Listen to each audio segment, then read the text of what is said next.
নমস্কার সকলকে উৎপল শিডওয়ার্ড চ্যানেলে স্বাগত। আজকের ভিডিওতে আমরা ক্লাস 7-এর লেসন 12 অ্যানি ফ্র্যাঙ্কের লেখা মাই ডায়েরি এই গদ্যাংশের ইউনিট 3 এর প্রতিটি লাইনের বাংলা অনুবাদ ও বিশ্লেষণ করব। তাই তোমরা ভিডিওটা স্কিপ না করে অবশ্যই প্রথম থেকে শেষ পর্যন্ত দেখবে। আর যারা চ্যানেলটা প্রথম দেখছো বা চ্যানেলটা এখনও সাবস্ক্রাইব করনি তারা অবশ্যই চ্যানেলটা সাবস্ক্রাইব করে পাশে থাকা বেল বাটনটা প্রেস করবে, যাতে পরের ভিডিওগুলো আপলোড করার সাথে সাথে তোমাদের কাছে নোটিফিকেশান পৌঁছে যায়। আর যারা অলরেডি সাবস্ক্রাইব করে নিয়েছো তাদের অসংখ্য ধন্যবাদ। চলো শুরু করা যাক আজকের বিষয়। ক্লাস 7-এর লেসন 12 অ্যানি ফ্র্যাঙ্কের লেখা মাই ডায়েরি এই গদ্যাংশের ইউনিট 3 এর প্রতি লাইনের বাংলা অনুবাদ ও বিশ্লেষণ। দেখো, স্যাটারডে 20th জুন 1942, শনিবার 20 জুন 1942 খ্রিস্টাব্দ। I have not written for a few days, কয়েকদিন আমি কিছু লিখিনি। বিকজ কারণ I wanted first of all, আমি সব থেকে প্রথমে চেয়েছিলাম টু থিঙ্ক ভাবতে অ্যাবাউট মাই ডায়েরি আমার দিনলিপি সম্পর্কে। ডায়েরির বাংলা হচ্ছে দিনলিপি, যে আমার দিনলিপি সম্পর্কে আমি ভাবতে চেয়েছিলাম। It is an odd idea, এটা একটা অদ্ভুত ধারণা ফর সামওয়ান লাইক মি, আমার মতো একজনের কাছে, টু কিপ এ ডায়েরি, একটা দিনলিপি রাখা, একটা ডায়েরি রাখাটা একটা অদ্ভুত ধারণা। Not only because I have never done so before, শুধুমাত্র এই কারণে নয় যে আমি আগে কখনো করিনি বলে, but because it seems to me that, বরং মনে হয় ব্যাপারটি এই যে, neither I not for that matter anyone else, আমি বা আমি ছাড়া অন্য কেউ, will be interested in the unbosoming of a 13-year-old school girl, 13 বছর বয়সী স্কুল পড়া মেয়ের অনুভূতি বা ব্যক্তিগত অভিজ্ঞতা প্রকাশে কৌতূহলী বা উৎসাহিত হবে বলে। যে মাত্র 13 বছর বয়সে একটি মেয়ে তার যে ব্যক্তিগত অভিজ্ঞতা বা অনুভূতি সেটার প্রকাশে কৌতূহলী বা উৎসাহিত হবে বলে আমার মনে হয় না। স্টিল, তথাপি, হোয়াট ডাজ দ্যাট ম্যাটার, এতে কি যায় আসে। আই ওয়ান্ট টু রাইট, আমি লিখতে চাই। বাট মোর দ্যান দ্যাট, তার থেকেও বড় কথা, I want to bring out all kinds of things, আমি প্রকাশ করতে চাই সমস্ত জিনিসগুলোকে, that lie buried deep in my heart, যেগুলো আমার হৃদয়ে অন্তরের গভীরে লুকানো আছে, যে আমার হৃদয়ের গভীরে যা কিছু লুকানো আছে সেগুলোকে আমি প্রকাশ করতে চাই। There is a saying that, একটা কথা আছে, যে একটা প্রবাদ আছে যে, paper is more patient than man, কাগজ মানুষের চেয়ে বেশি ধৈর্যশীল, যেটা একটা প্রবাদ আছে।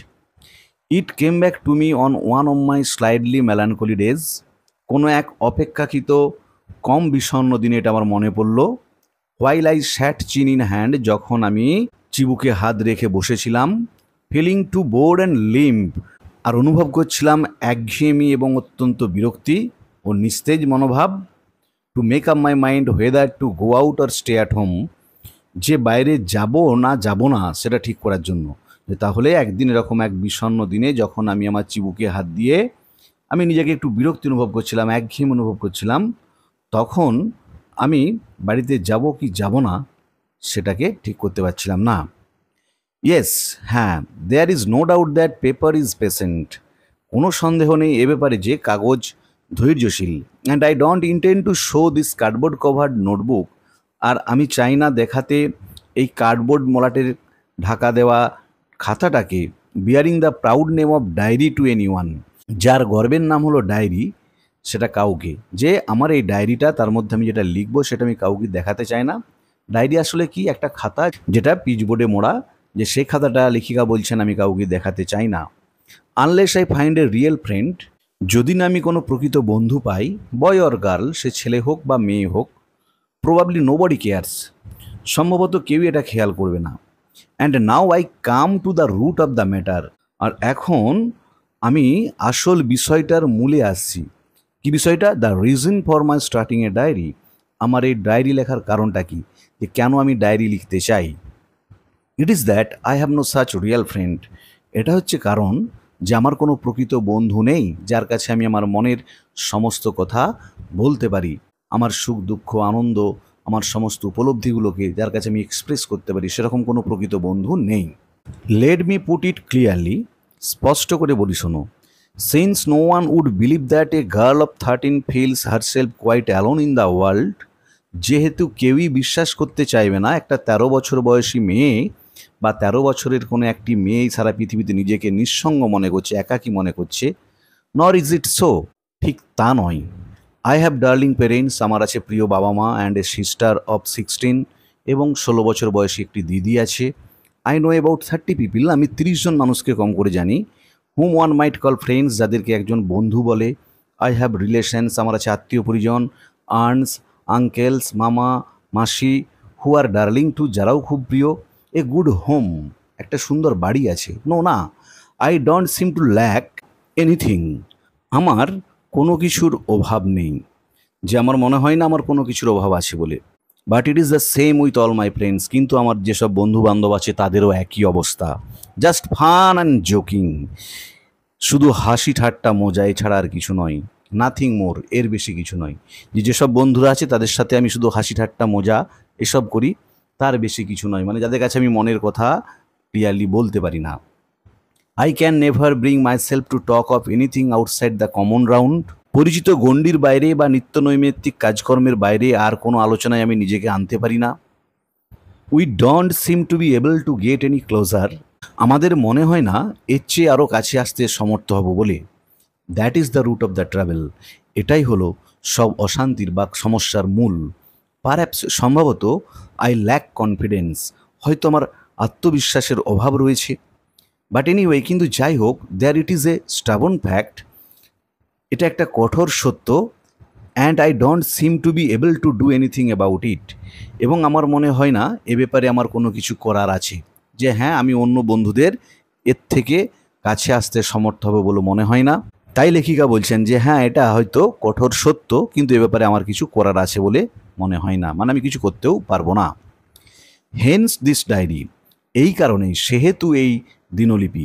In order to enhance in my mind's eye the picture of the friend for whom I have waited so long, মনশ্চক্ষুতে যে বন্ধুটির ছবি আরও স্পষ্ট করার জন্য আমি এতদিন ধরে যার প্রতীক্ষা করছি। I don't want to set down A series of bad facts, আমি চাই না দিনলিপিতে বা ডায়েরিতে মামুলি কোনো ধারাবাহিক ঘটনা নথিবদ্ধ করতে।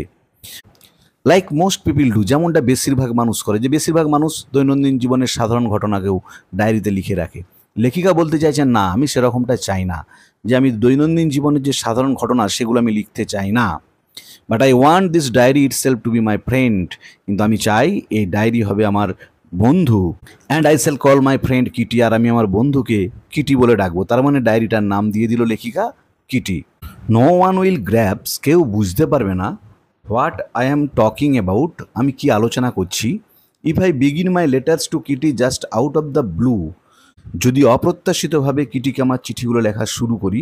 সো অ্যালবিট আনউইলিংলি, যদিও অনিচ্ছাকৃতভাবে, I will sit by sketching in brief the story of my life, আমি আমার জীবন কাহিনীর সংক্ষিপ্ত বিবরণী রচনা করতে বসবো। যে সংক্ষেপে, যদিও ইচ্ছা নেই, অনিচ্ছাকৃতভাবেই আমি আমার জীবন কাহিনীর সংক্ষিপ্ত বিবরণ এখানে রচনা করব, লেখিকা বলছেন। মাই ফাদার ওয়াজ 36, আমার বাবার বয়স ছিল 36 বছর। When he married my mother, যখন তিনি বিয়ে করেন আমার মাকে। হু ওয়াজ দেন 25, যখন তার বয়স ছিল, মানে মায়ের বয়স ছিল 25 বছর।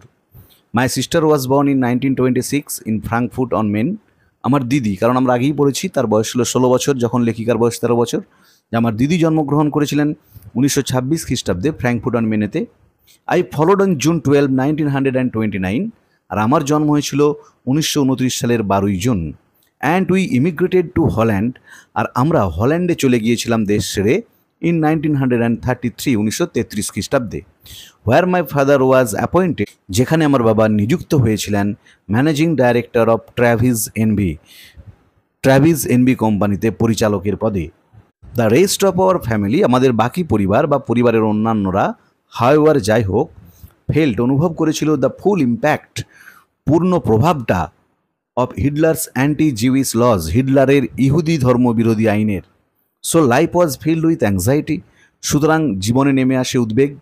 ইন 1938, 1938 খ্রিস্টাব্দে, মাই টু আঙ্কেলস, আমার দুই মামা, দেখো বলে দিচ্ছে মাই মাদার্স ব্রাদার্স, আমার মায়ের ভাইয়েরা, এসকেপ টু দ্য ইউএসএ, তারা চলে গিয়েছিল আমেরিকাতে।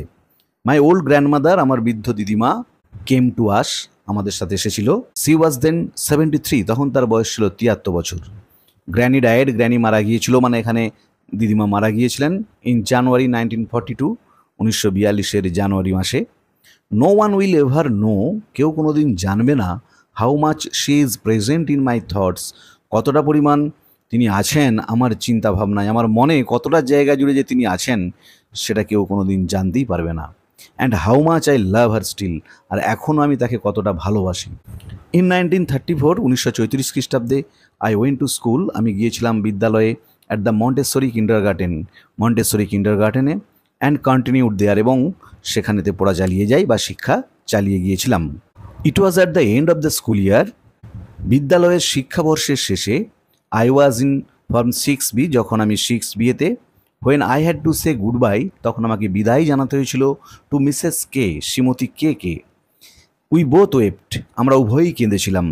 ইট ওয়াজ ভেরি স্যাড, এটা ছিল খুবই দুঃখের। মানে যখন স্কুল ছেড়ে আসে, স্কুলের যিনি শিক্ষিকা মিসেসকে, পুরো নামটা দেওয়া নেই, তাদের দুজনের মধ্যে এমন একটা ভালো সম্পর্ক ছিল যে লেখিকা যখন স্কুল ছেড়ে আসে তখন লেখিকা এবং তার শিক্ষিকা দুজনেই কিন্তু কেঁদেছিলেন।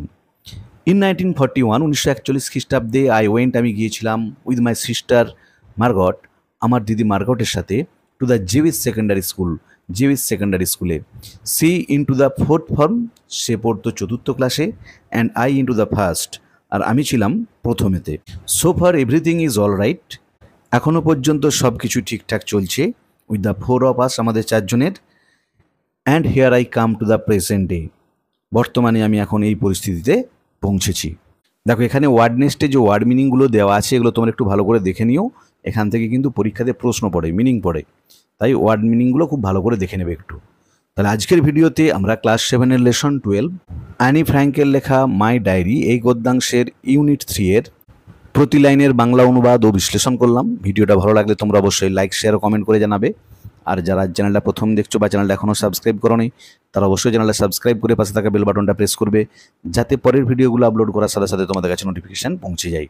আর আমি অলরেডি ক্লাস 7-এর বাকি প্রত্যেকটি লেসনের প্রতি লাইনের বাংলা অনুবাদ বিশ্লেষণ, প্রত্যেকটি অ্যাক্টিভিটির উত্তর নিয়ে ডিটেলস আলোচনা করে ভিডিও আপলোড করেছি, তার লিঙ্ক আমি ডেসক্রিপশন বক্সে দিয়ে দিয়েছি।